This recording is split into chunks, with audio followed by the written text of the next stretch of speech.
तो पटनी गे सैया छो किसान तो पटनी गे आ तोरा से करे तो धन कटनी गे आ तोरा से करे तो धन कटनी गे दाल भात दे तो खाली चटनी गे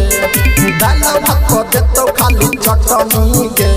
आ तोरा से करे तो धन कटनी गे आ तोरा से करे तो धन कटनी गे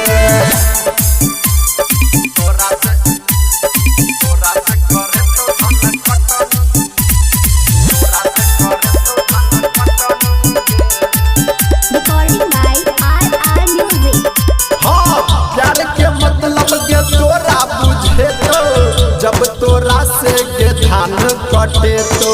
बन के बोझा के तोरा से छौरी माथा पर रोजे उठान उगे तो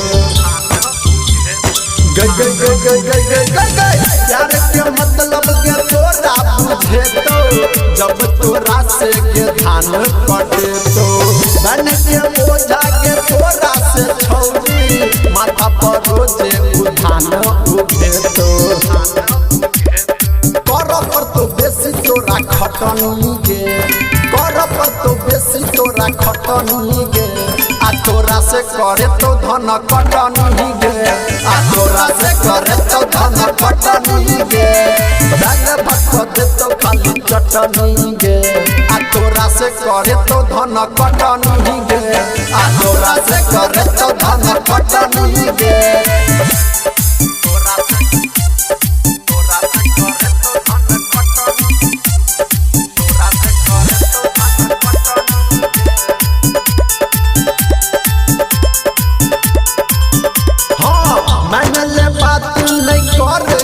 भजे तो छौरी तोहर बर्बादी राइटर राजा के रोशन कहै छौ याद करा दे तो नहीं तो गे दादी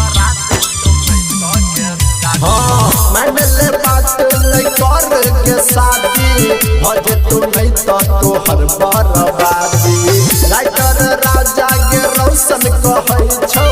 याद करा दे तो नहीं तो गे दादी रोजे चटे तो तोरा चटनी गे रोजे चटे तो लल चटनी गे आ तोरा से करे तो धन कटनी गे आ तोरा से करे तो धन कटनी गे दाल भात दे तो खाली चटनी गे आ तोरा से करे तो धन कटनी गे